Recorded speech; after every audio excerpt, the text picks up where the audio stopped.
As most of you probably know, this is Ron DeSantis on the left.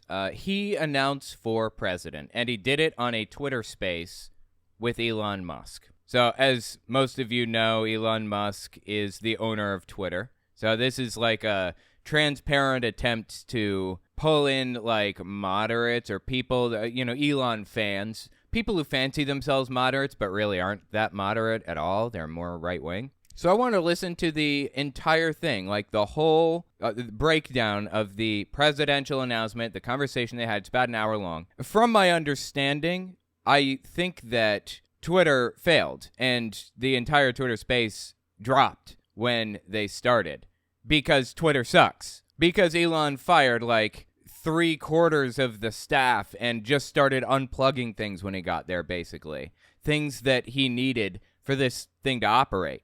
And, as a result, it falls apart. So let's give this a listen. This is actually part 2. If you haven't seen the other, don't sweat it. This stands independently of the rest. I'll provide context if it's missing. We're jumping in where Elon Musk is about to ask a question. So let's give this a listen. And while we do, we're going to play some Breath of the Wild, too. That's great. Well, I mean, Florida's a great state, and I think everyone, the people realize that. Some of the things that are being said are just truly absurd. I mean, they're not truly absurd. They are simply true, but okay.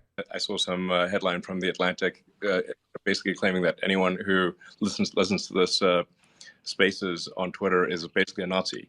Okay, I seriously doubt it. I mean, we are all sitting here listening to this Twitter spaces. I don't know why anybody would ever claim that if you listen to anything that you're a Nazi. Hell, I wouldn't be opposed to reading Mein Kampf. In fact, that's a book I've considered buying and reading because I feel it would be valuable to understand, to know, to learn, to see where this stuff is coming from and where Hitler's headspace was when he did all of this stuff and all of it, I don't have a problem with anybody listening to or reading anything, and not many people do, honestly. Seriously. Like, who in The Atlantic supposedly wrote this article? What's he even talking about? So, Like, is this article even real? Is this a fair interpretation of it? I doubt it.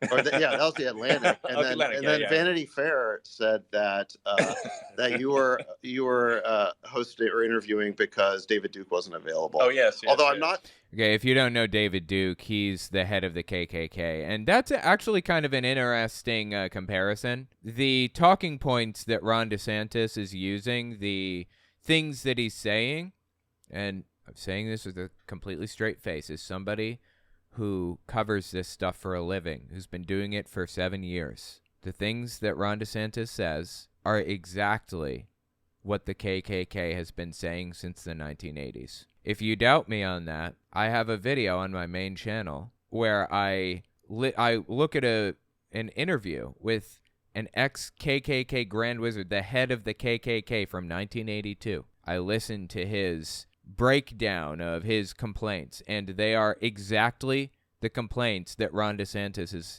laying out for us right now, basically, about wokeism and stuff like that, and how white people are being mistreated at the expense of black people and blah, blah, blah. It's just absurd and disgusting and an exact copy of what the KKK has been saying this entire time. So, yeah, that's totally fair to say, Ron DeSantis is like another David Duke. That's 100% fair. Absolutely, I agree. Totally sure who they were saying was David Duke. I don't know if it was you or Governor DeSantis. It's sort of a little bit unclear, but I mean, they both repeat things that like David Duke has said or would say, but DeSantis very specifically, I would say, is the bigger problem. So yeah, and I don't know what they're even talking about. Something about an Atlantic article. Did this Atlantic article even exist? Is this even real? Like, I have no idea. As a function of the legacy media, these corporate journals, they're in their little bubble. And to draw allusions to stuff like that, I mean, how crazy do you have to be? But in their little bubble. No, that's a perfectly accurate comparison. Ron DeSantis is repeating the same things that the KKK has been saying for generations. There's nothing like unusual or crazy or whatever about that comparison. David Duke and Ron DeSantis. That's actually absolutely on point. Bubble, it sounds like they're making. Again, if you doubt me, if you think that comparison is unfair, just go watch the video where I read from, or where I listen to an interview with the Grand Wizard of the KKK of the time. Just go watch that interview, main channel. All you got to do. Owen Morgan is the name of the channel. Go there, type in KKK, it'll pop right up. Making some type of profound point. And so part of, I think, what Twitter is standing for is people should be exposed to different viewpoints. And I think the elites in our society have tried to cluster themselves to where their assumptions are never challenged. And that's not a good Okay, I don't know how he gets there, but all right. way, I think, to live. It's also not a good way to be a critical thinker, because no one's ever going to question obviously wrong assumptions, because everybody around you shares them. Absolutely. And I think they become totally hysterical because they don't like the idea that their control over the media is being, disintermediated. Yeah. Because now, candidates for president can just speak directly to people through platforms like Twitter. Yeah. Okay, I don't care. Go nuts. Say whatever you want. Like, I couldn't possibly care less if you want to get on Twitter and say whatever. I really don't care. On social media or whatever. Does not matter to me. See, this is part of the grift. They want to make it out as though they are persecuted and mistreated and hated, and their free speech is being violated and everything's being violated, and that's kind of the idea. It's just nonsense, all of it. I mean, the amazing thing about Twitter and things like Spaces are that, although I happen to be hosting it, I had to switch over to David hosting it because my account was actually there's too much interest. But my account was breaking the system. No, your system just sucks. I would be willing to bet that if he had tried to host a Twitter Space or whatever before he unplugged stuff the way that he did, it probably would have worked. But there's really never been a mechanism before where someone could address the nation, or anyone who wanted to listen to them could, from anywhere in the world, United States or anywhere. So, dude, what are you talking about? Like, YouTube has existed since like 2006, I think, or something, right? I think this is a really profound change. And it's also like it's not just whether the media reports something and an article is true or not. Even more powerful is deciding what the narrative is. And totally. So just like look, you can say whatever you want. There doesn't have to, the whole narrative thing or whatever. Like, it doesn't matter. That, like, narrative, no narrative, whatever. You can say whatever, as long as you're not spreading disinformation that exists solely to deceive people and get people killed. That was the entire point of what Sherry Tenpenny used to do, or still is doing, honestly. Early April 2022, Sherry Tenpenny. The more shots you get, the more you destroy your immune system, and the faster that happens. And it's anticipated. The German data says. What German data is she talking about? Who wrote this, the German data? Weasel words. I mean, if you didn't see the other parts and you're not familiar with this term, weasel words are when someone uses weasel words, what that means is they have referred to some ambiguous authority, some group out there, some ambiguous they, or, the German data or whatever, without specifying who that authority is. They're referring to authority without actually telling us who that authority is. And they're doing that to lend themselves credibility. When they do that, like when Sherry Tenpenny does that, she's trying to lend herself credibility. She's trying to gain credibility by pretending to have more information about this stuff than she actually does. So there is no German data on what she's about to talk about, but I'll let her get through the whole thing. She uses weasel words through the entire thing, so listen for them. I'll point them out. The more shots you get, the more you destroy your immune system and the faster that happens. And it's anticipated, the German data says... Weasel words, the German data says. What German data? That by the end of 2022, every fully vaccinated person over the age of 30 may have the equivalent of full-blown vaccine-induced immune-suppressed AIDS. That's a tall claim. I am over 30 and I got every vaccine that I could possibly get my hands on. And I, surprisingly, can you believe it? Don't have vaccine immune suppressed AIDS or whatever the hell it is she called it. How about that? And it's beyond 2022. She said this is going to be by the end of 2022. Never happened. It's just a flat out lie. She was just doing whatever she could to scare people. Now, when somebody is seemingly knowingly lying like this, I'm totally okay with YouTube refusing to allow them onto the platform. I'm totally fine with that. I have no problem with that. When the goal is very clearly to scare the shit out of people and lie to them, I'm perfectly fine with YouTube, like, not giving them a platform. Should she be able to say it on a street corner? Sure, of course. Absolutely, yes. But she has no right to YouTube's systems or Twitter's or whoever's systems. The way that Ron DeSantis and, Elon Musk want to make out like they're so persecuted. There's only so much you can actually fit in a newspaper or a magazine. And there's only one thing you can really put on the cover of a magazine. So Okay, I feel like we missed something, so let me just step back a little bit here. It's not just whether the media reports something and an article is true or not. Even more powerful is deciding what the narrative is.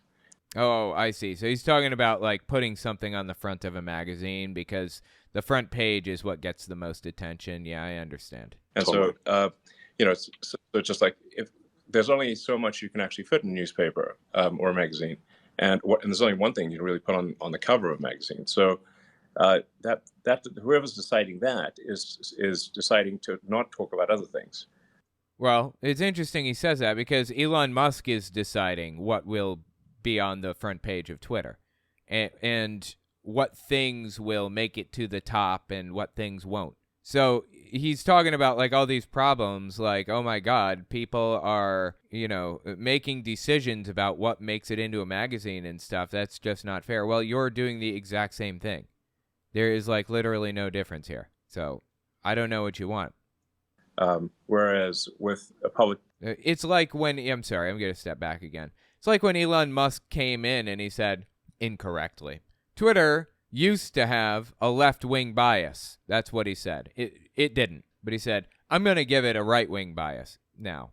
It was like an outrage to him that it had a left-wing bias. So he's going to fix it and make it a right-wing bias now. Wait, if it was a problem that it had a left-wing bias, supposedly, though it didn't, then ideally you shouldn't have, like, any bias, right? Shouldn't that be the goal? Putting absolutely no bias into anything to do with this? No, that's not the goal. That's not the interest. That's not what Elon Musk wants. Elon Musk wants to create bias and wants to create outrage when other people supposedly have bias. There's like no sense of hypocrisy with these people. There's no sense of, what's the word I'm looking for here? There's no sense of consistency. Is deciding to not talk about other things.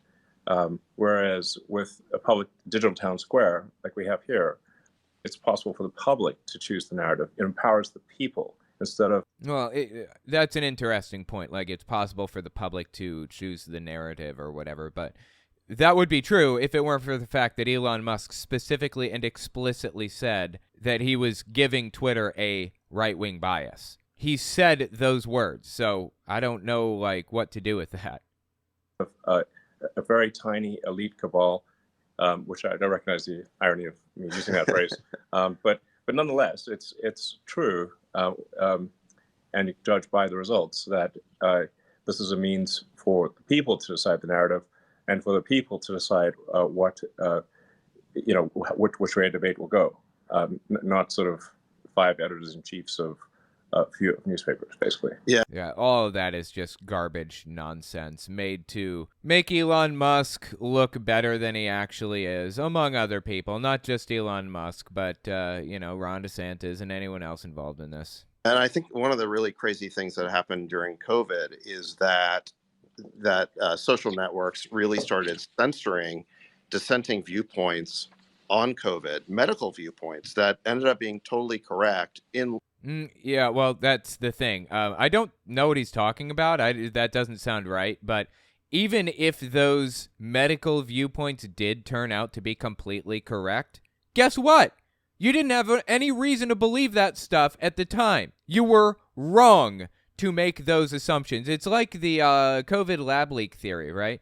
Like back when COVID first started, when we first discovered it or whatever, and we were all trying to just figure things out, taking it one day at a time, didn't know what was going on or what to do or whatever. God, I don't know if I did this correctly. A bunch of people claimed that COVID was leaked from a lab. Well, I'm sorry, that's just not a justified position to hold right now. We didn't have the evidence to assume that. You can say that all you want. Doesn't make it true. And until we get the evidence that we need to accept that position, there's no reason to accept that position. It's like these people think they were vindicated when, there was some question about maybe COVID was leaked from a lab. I don't even think that's the case. There was suspicion that possibly that could have been the case, maybe. I don't even think, we don't have the evidence even now to assume that that's true. But the moment that, it becomes a possibility that maybe it was true, these people come out of the woodwork. They're like, we were right all along. See, we told you we were right. You should have listened to us. No, you had no evidence. You had no reason to believe the things that you believed. You can say until you're blue in the face that COVID leaked from a lab, but until you have evidence to back that position up, nobody should believe you. Not one person. Nobody. So anyways, it just, it bothers me a lot when I hear people say this stuff about conspiracy theories coming true. It's ridiculous. They have no clue what they're talking about. No clue. Either you had the evidence to back up your position at the time, or you did not. They did not. In lockstep with what the mainstream media was doing. So basically, big tech platforms were undermining their main reason for existing, which is giving people a choice. And actually, there's somebody who I think knows more about that than any of us, which is Dr. Jay Bhattacharya, who's a professor of medicine at Stanford. I want to pull him in here. Jake, you go ahead and unmute. Okay, is he like a Ladapo type of person where he loves Sherry Tenpenny and also believes that COVID is going to cause vaccine-induced AIDS or whatever the hell it is? What is it that they believe now? I forget. It's just, God, these people are absurd on every level, honestly. They're absurd. They are absurd human beings. Mute yourself if you can. It'd be great to hear from you.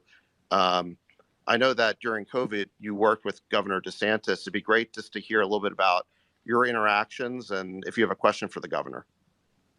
Yeah, thank you, David. Yeah, I mean, it was an absolute honor to work with Governor DeSantis, and I was really impressed by his decision making in the face of an absolute firestorm of criticism. But he, Governor, you did the right thing when you opened the schools, and my kids. Okay, well, here's the thing. About opening schools and stuff like that. I don't know what he's talking about. Did DeSantis even open schools? I don't know. I don't think so. Maybe.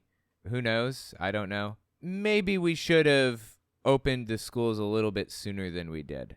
I'm willing to concede that maybe we should have opened the schools a little sooner than we did.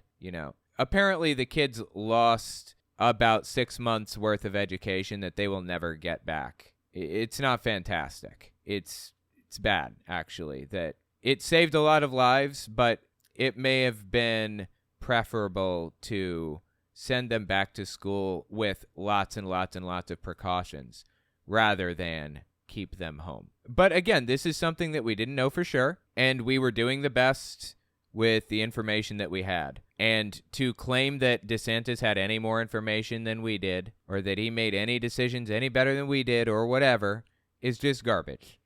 In California for a year and a half, didn't see the inside of a classroom, whereas Florida kids were in school. You can see it in the results, and the learning loss numbers are so much better in Florida.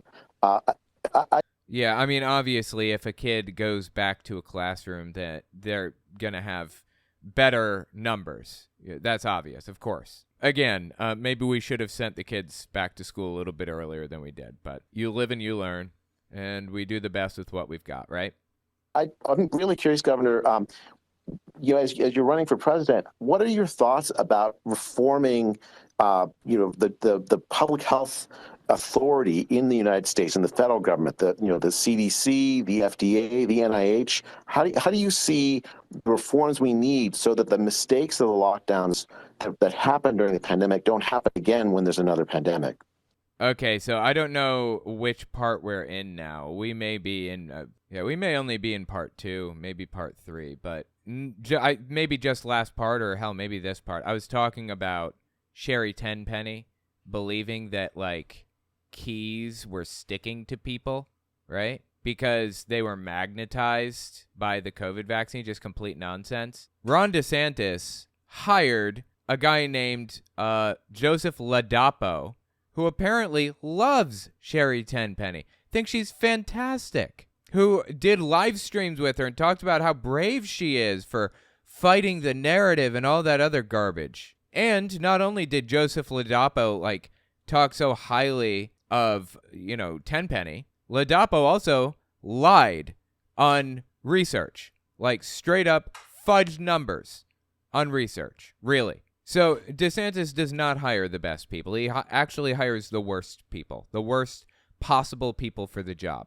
Couldn't be worse than Ladapo in that position. Straight up lying like that. Disgusting. No respect for the guy, for Ladapo, or for the guy that hired him. Well, first, we need an honest reckoning about what happened during COVID. And the only honest reckoning is that all of those agencies, all of the elites, the public health establishment, they failed. They instituted bad policies. Obviously, it's a novel virus, but I think what happened was when the data was becoming more and more apparent that the path they were on was wrong, they doubled down and wanted to do it even more. And I really believe had Florida not just kind of stood in the way, I think this country would have had rolling lockdowns for probably a 2-year period. Complete nonsense. People were sick of lockdowns, wanted nothing to do with them. That's total garbage. Lockdowns were really a cultural thing more than anything. The government, there was never a federal lockdown. The government never locked anybody down like that. There were some states that did lockdowns, but they were temporary and they paid businesses to operate while they were closed. They tried to get people to do things online if at all possible. I mean, some of this stuff happened on a local level, not on a federal level. I mean, it was a cultural thing.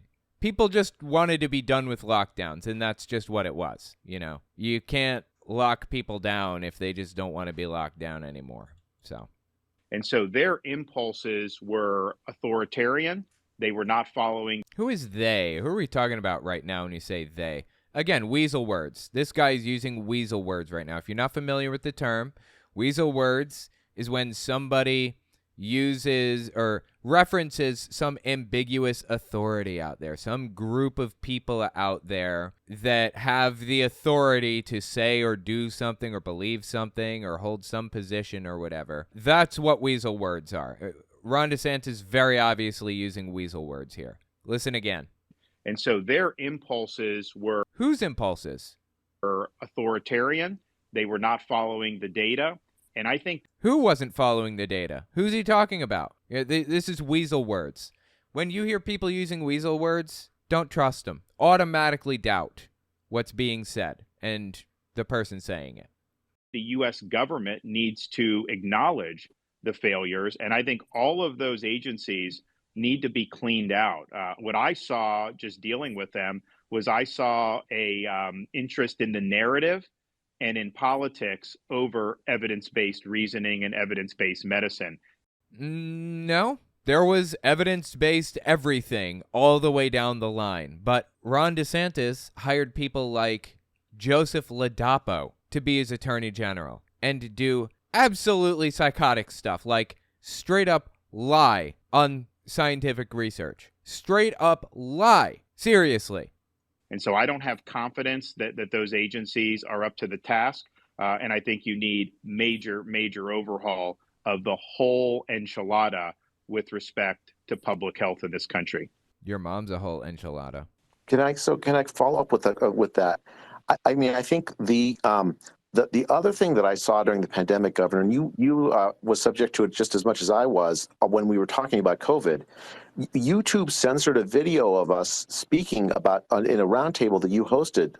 Okay, I don't know if this is true. I don't know if anything that they're saying is true. So be very skeptical about a single word that they say. Look it up yourself. Everything, even the most, mundane thing, even the stuff that seems the most straightforward and obvious. Look it all up, no matter what. Don't trust a word out of their mouths.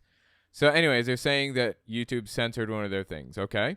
YouTube censored a video of us speaking about in a roundtable that you hosted on COVID policy. There's so much of the federal government infrastructure went into suppressing honest scientific discussion during the pandemic. So it's not just... Yeah, I'm sorry. I just don't believe them. Like, they're going to have to give me a little bit more evidence. They're going to have to give me any evidence. They haven't given me anything. All they did was they just claimed it just now. That's it. Public health agencies, but other agencies inside the federal government that worked to suppress the speech of Americans. And I'd love to hear your thoughts about it. No question. So I'm actually in Florida. We recognize. God, this is just like a stroke fest. Like, these people are just talking about how much they love each other and how persecuted they are, aren't they? Like, that's what this is all about, isn't it? The danger there. So I'm actually going to be signing a digital Bill of Rights for Florida pretty soon, which will bar all state and local government officials from colluding or working with a technology company for the purpose of censorship of speech. Because you're exactly right. You had people in the White House, you had people in all these other agencies working with these platforms to try to take it down. And by the way, no, you didn't. They made this claim. When I say they, I mean Elon Musk specifically. Elon Musk and some other people. Matt Taibbi, God, couldn't remember. And Barry Weiss. Yeah, those are the people I was thinking. Those people made that claim through the Twitter files, and it turned out to be complete garbage. Wasn't true at all. It was nonsense. I simply disregard what you've said, good sir, because it's untrue. The way, what did they censor Dr. Bhattacharya for? It was a roundtable discussion that I led and convened. We had Dr. Bhattacharya, MD, PhD from Stanford. We had Martin Kaldorf. Okay, I have no idea who Bhattacharya is. Never heard that name before. But if they're anything like Joseph Ladapo or Sherry Tenpenny, I get why YouTube wouldn't want that shit on their platform. Bhattacharya, MD, PhD from Stanford. We had Martin Kaldorf from Harvard Medical School, and we had Sunetra Gupta from Oxford, who was generally viewed as one of the best epidemiologists across the pond until she became anti-lockdown. So these are all...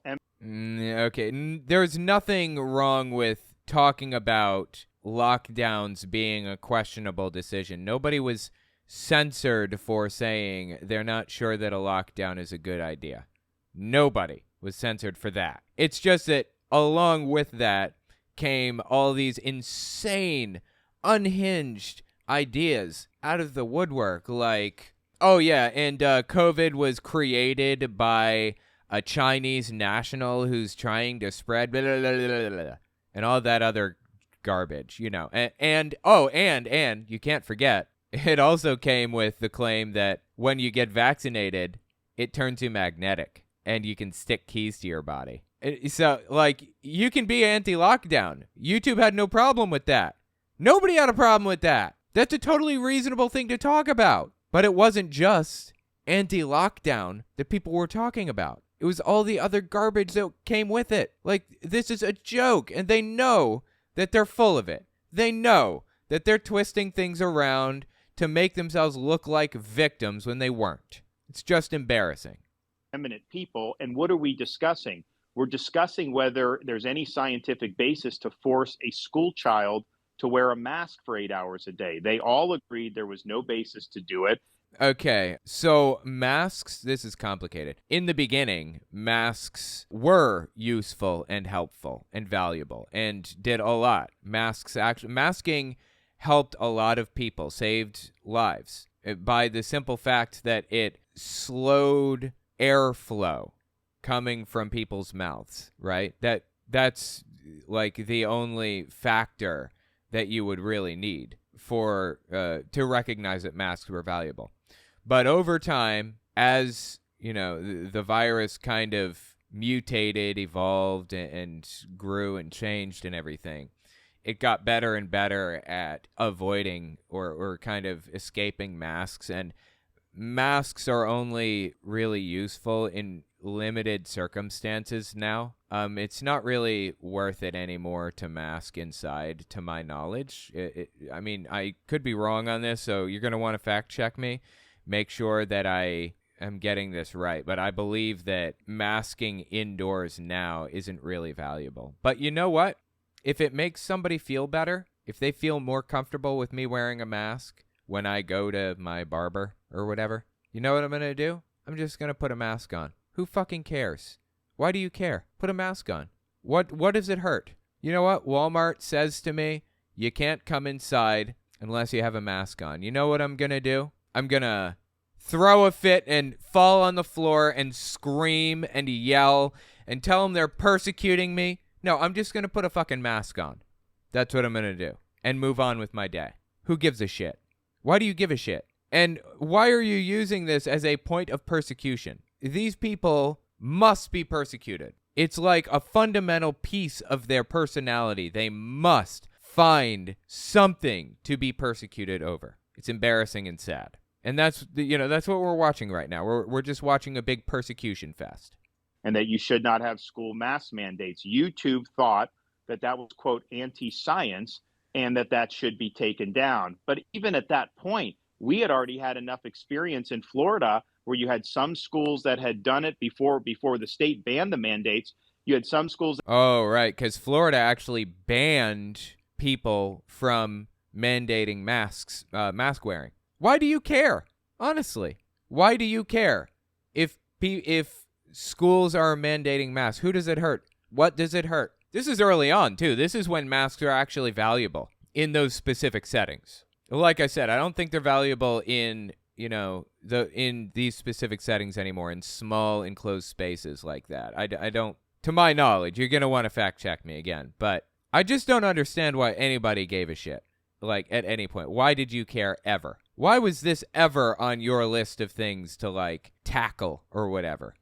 That had done it, some schools didn't, and the results were no different. And yet his video was taken down by Google, YouTube. So it was a huge... Yeah, for misinformation, because they spread misinformation all the time. Huge problem. And yes, I think the federal government, FBI, DHS, any of the health agencies, it's unconstitutional for them to be delegating speech restriction to a private company. You can't do indirectly what the Constitution would clearly forbid you to do directly. Okay, interesting. Well, these private companies are perfectly free to do whatever they want. They have free speech rights as well, just as many as anybody else, because companies were ruled to be like physical entities. Like, they were ruled to be people, basically, in Citizens United, right? So they had the right to donate money, political donations to as many people as they wanted. I didn't like that decision, but you know what? You're the ones that pushed for that type of decision. You're the one that wanted that decision in the first place, and here we are now. You can't have it both ways. Like, companies are allowed to have opinions on things. That's perfectly okay. Companies can have opinions. And so can people, of course. But Ron DeSantis here wants to make it out like he's the most persecuted person alive. Like, everybody that he knows are the most persecuted people alive because companies have opinions on things. They don't even they don't even have to enforce those opinions. They just have to have those opinions. And suddenly, Ron DeSantis and others feel persecuted. Let me pull in. We have Congressman Thomas Massey, Oh my God, Thomas Massie. If you don't know Thomas Massie, what I know him for, he's most famous for having taken this Christmas photo with his family, right? And this Christmas photo was of him and his wife and, I don't know, their 4 kids or something. All of them holding like AR-15s in front of a Christmas tree or something like that. Like, that is straight up psychotic, dude. Why would you even do something like that? You're worshiping a gun. I mean, really think about what you're doing here, people. So that's who that guy is, Thomas Massie, and he's about to come on here. Okay, let's hear him out. If you're there, go ahead and unmute yourself. I mean, what we're talking about here is, I think, really unconstitutional actions by federal agencies. Congressman Massey, I know that you've been involved in this problem of government agencies being weaponized and used against the American people in a government entities being weaponized and used against the American people. What? Appropriate way. Do you have a comment on this? And do you have a question for Governor DeSantis? Well, first of all, let me say a big thank you to Elon Musk for buying Twitter and exposing all. Oh, my God, dude. This is a stroke fest. Come on, people. Stop stroking each other off and get on with it. All of this. On our weaponization committee, we wouldn't know so much of it if he hadn't done this, almost as a public service to the First Amendment. This is just painful. It's a disturbing trend. Government, as the governor said, the government is colluding with big corporations. We found out this week from an FBI. Okay, the government is not colluding with big corporations. We found out that Donald Trump, from the White House, specifically requested that Twitter take down a mean tweet about him from Chrissy Teigen, I think is her name. That was bad. And Twitter actually did it. They came up with a policy violation to do it. So yeah, there should be a separation between government and oh, I need that guy. How do I get that guy? I need to find a way to get that guy. Which way is he going? He is going... There's no evidence that, like, government is on a systemic level using social media to censor people or whatever. But, okay, let's hear what he says about it. Said the government is colluding with big corporations. We found out this week from an FBI whistleblower that Bank of America voluntarily gave names of and information on anybody who bought a hot dog in Washington, D.C. from January 5th to January 7th, and then overlaid that with gun purchases that they had on. Okay, that doesn't sound true. I don't know what he's talking about or what that has to do with anything at all, but okay. Record anywhere in the country for any period of time. And just, they say they voluntarily gave that to the FBI. So that's disturbing to me. I mean, sometimes the FBI requests things, reasonably so. I'm perfectly fine with the FBI requesting things because the FBI fights extremism. So, yeah. And you know what? There could be an argument for maybe the FBI overreaches on some things. Maybe they do. Maybe they shouldn't be allowed. Maybe the FBI shouldn't be allowed to, overreach or do certain things or whatever. That has nothing to do. This isn't like a free speech issue or whatever. Like, what the hell are you even talking about right now? This is nonsense. Me. By the way, I've never met you. Like, he's using this as evidence right now. Sorry, I'm stepping back here. He's using this as evidence right now that the government is censoring is using social media companies to censor people. What? What does that prove? That doesn't prove a single thing. It proves nothing at all. FBI. So that's disturbing to me. By the way, I've never met Elon Musk, but I'm one of your biggest fans. I'm the first congressman to have a Tesla. I'm on Starlink. And I would have bought a Powerwall, but I'm off the grid, and you wouldn't sell me one, so I had to make one with a record. Dude, I don't know what a Powerwall is, but being this big of an Elon Musk fanboy is painful. Model S, and it's been running our house for 5 years. But my oh, I see. He's off the grid, and so he needed a charger that would like help keep his car charged. Is that what he's talking about? Like, I'm just really confused, but this is the kind of thing that only Elon Musk fanboys would understand. and it's been running our house for 5 years. But my And just for the record, I was with Thomas our first year in Congress. He's got the Tesla, but his license plate is Kentucky Coal. So he's probably one of the only people that have that in the country. Thanks for outing me, Governor DeSantis. But no, so Dude, Thomas Massey is just a cringy piece of garbage, and honestly, so is Ron DeSantis. I said this at the beginning of this talk, and I'm going to say it one more time. Why did they pick this picture of DeSantis for this talk? This is the picture they chose? Really? This is the one that they thought was the best picture that they could use for Ron DeSantis? They thought this was a good picture for him? Like, wow. Governor DeSantis, my question to you is, you served here in Congress for 6 years with me.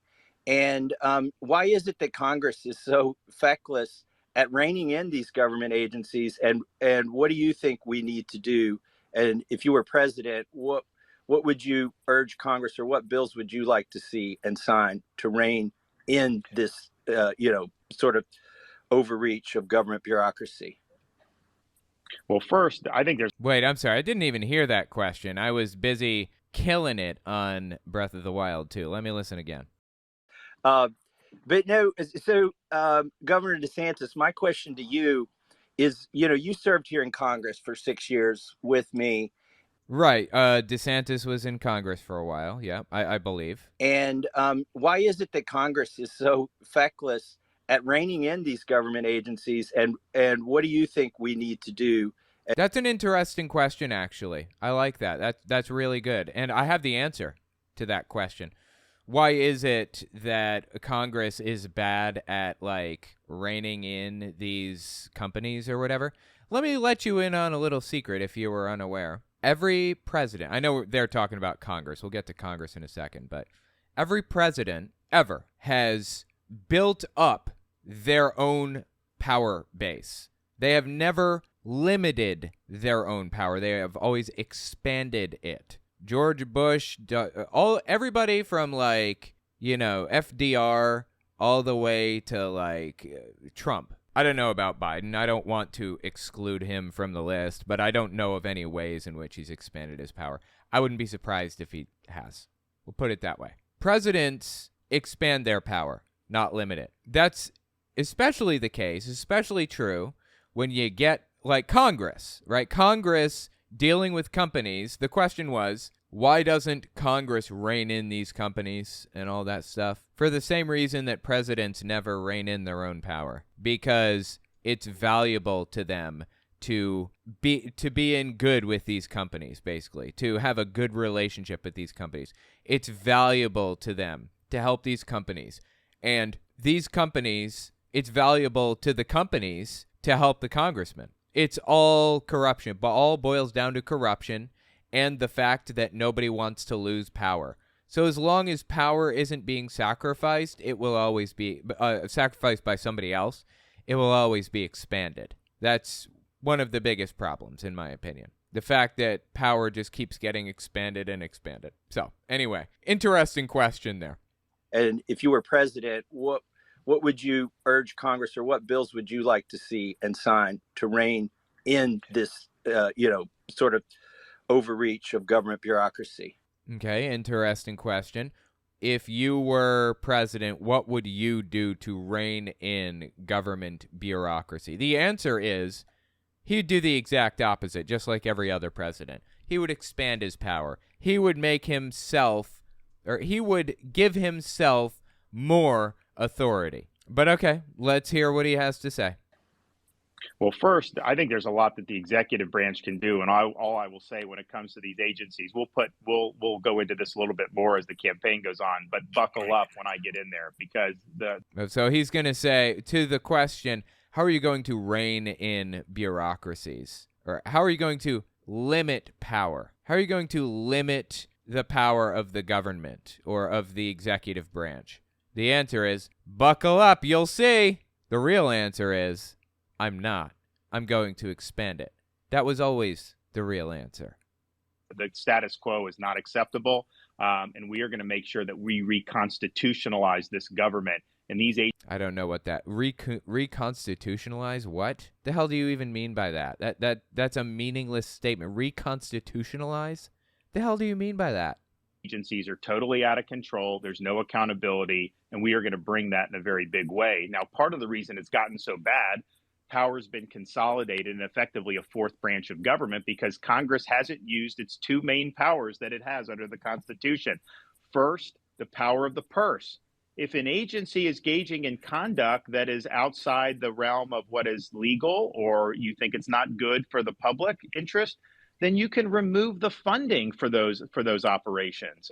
There's nothing that they're not entitled to get the same level of funding every year. And yet, it's interesting right now, like what Ron DeSantis is describing right now is the fact that he's fully aware of exactly how government works, and he knows exactly how to use it against itself. And that is disturbing. Not a fan of that.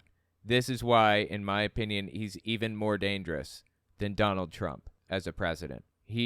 I want Trump to be president before I want DeSantis to be president. Unfortunately, I get the impression that DeSantis is going to do everything he can to become president at some point in his life. At some point, 2028 or whatever, he's going to spend the next 4 years building his reputation up to try to make himself better known and more liked by the far-right extremists. Yet Congress runs the government on autopilot, either continuing resolutions or massive omnibus spending bills. So these agencies are all bulletproof. They know that they're going to end up getting something similar or more every single year, and it creates an incentive for them to abuse their power. The other thing you can do is actually legislate, so you're not delegating to the bureaucracy key issues regarding how to enforce federal law. You should define what you want. All they should be doing is implementing. Instead, Congress will basically give an invitation for the bureaucracy to make really important substantive decisions. And so Congress may never vote on something, and the bureaucracy will cite a law from 20 years ago and do things that are going to transform our society or our country. That is not the way the founding fathers. Okay, I feel like that was all just garbage, right? Like, did any of that make any sense? It didn't seem to me. Drew up the Constitution. So would you sign the Reins Act? We passed it out of judiciary today. Oh, yeah, no, of course. Yeah, that's a no-brainer. That would, I think, be a great check for that. I also think that we're going to have a good chance to see some of this Chevron deference really curtailed or maybe even eliminated based on the U.S. Supreme Court's upcoming jurisprudence. And I think that's Okay, I don't know what like a lot of the stuff is that they're talking about right now, but rest assured, I am very, very confident that what they're saying right now is absolutely psychotic. Another reason why the bureaucracy has become so powerful, because courts have basically been told they can pretty much do what they want, and courts are supposed to just defer. I don't think that that's actually correct. I think the courts, they have to make a judgment about what does the law actually say, and you can't just defer to quote unquote experts in the bureaucracy. Thank you. Okay, that was interesting. Yeah, again, I don't think I fully understood what he was saying, like what was being said there. But rest assured, it was psychotic. All right, shifting gears, Governor, I want to ask you another topic that's been in the news a lot is Disney. They blamed. Oh, yeah, this is a losing battle with Ron DeSantis. He's fighting Disney, and it's not like it's a lost cause. Why is he even doing this? Disney brings in so much money for the state of Florida, and they're going to be there long after he leaves Florida. What is the point in him fighting Disney this way? It's just like mind-blowing to me. Like, why are you even doing this? It's sad, honestly. It's sad. You for canceling plans for $1 billion investment in Florida, said they were canceling 2,000 jobs. I saw other reports that suggested Disney was going to make the cuts anyway. Yeah, Disney said that they were going to be canceling jobs in Florida because Ron DeSantis is causing problems for them, and they're just not confident in Florida anymore. That's totally understandable. Like, again, this is a losing battle. Why is he fighting this battle? This is only hurting him. Do a larger, budget cutting initiative.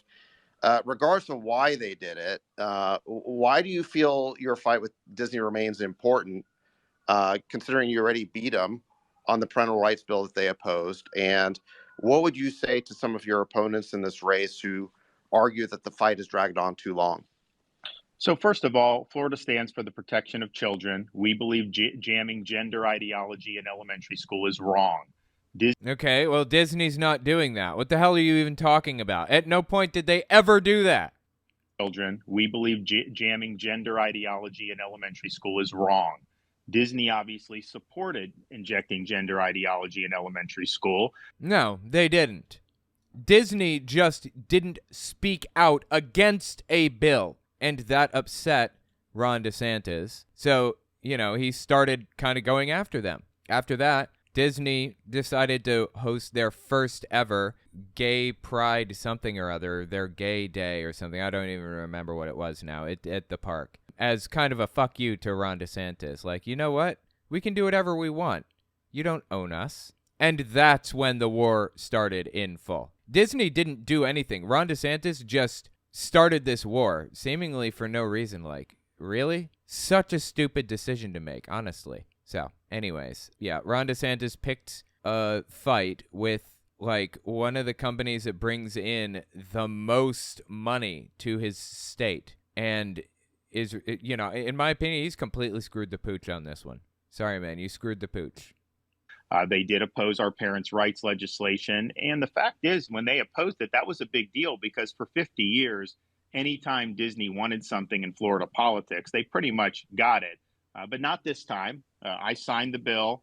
We did, as you say, win on the issue. But what happened was Disney's posturing, some of the other statements that their executives were making, kind of the corporate culture, had really been outed as trying to inject matters of sex into the programming for the youth. And I think what's he even talking about? He has like no evidence of any of this. He has no reason to believe any of this. He I don't even know what he's even referring to right now. Like, is he just I'm sorry. Like, is he just making this up entirely? Is this just made up whole cloth? I honestly cannot tell.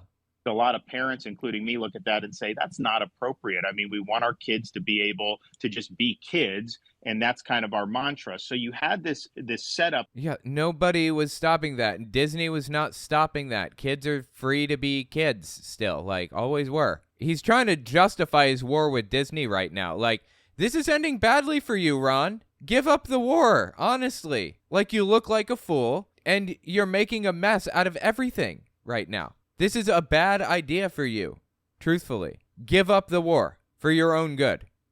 That Disney engineered many decades ago, where they actually had their own government that they controlled with no...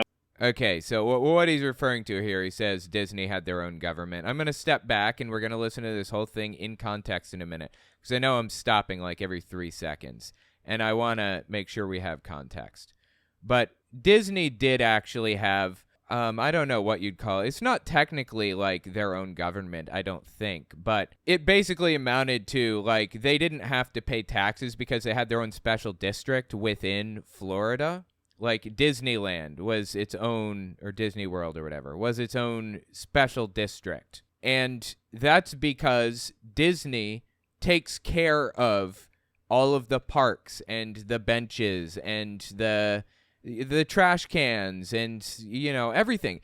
Disney pays people to go around and make sure everything is clean and taken care of and looking good and all that other good stuff because that's part of the Disney experience. They want it to be like a wonderland, right? So Disney doesn't pay taxes for their special district because they're the ones that are repairing the roads in Disneyland. They're the ones, picking up the trash and the litter and doing all the other stuff that, you do. I mean, they still do pay taxes. They just don't pay taxes for that specific thing.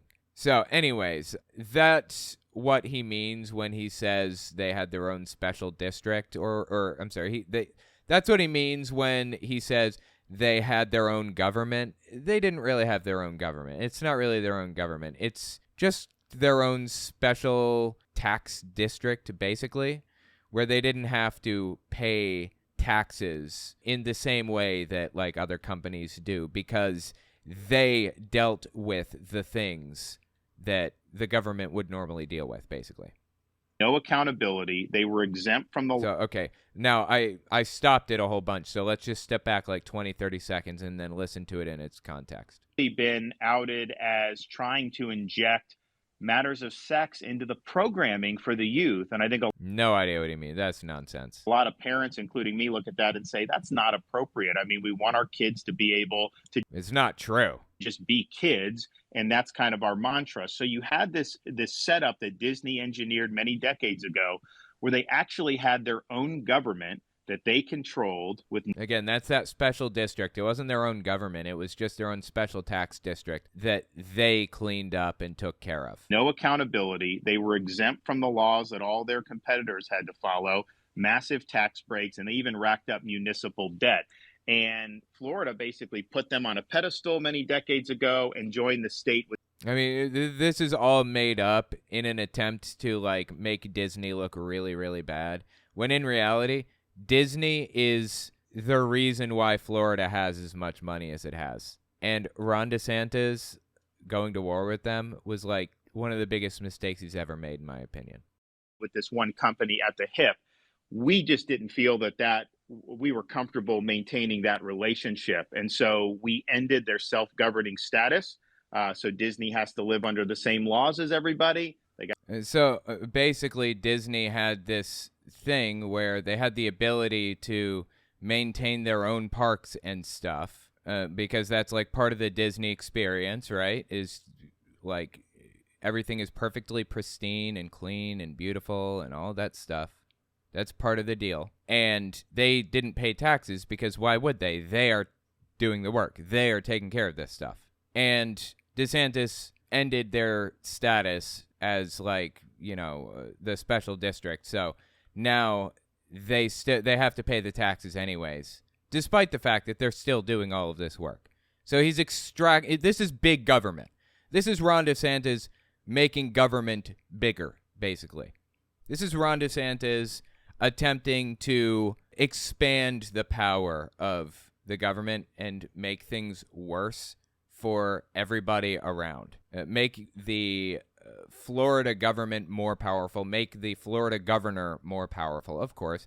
Another example of, a political leader expanding their power. Big surprise.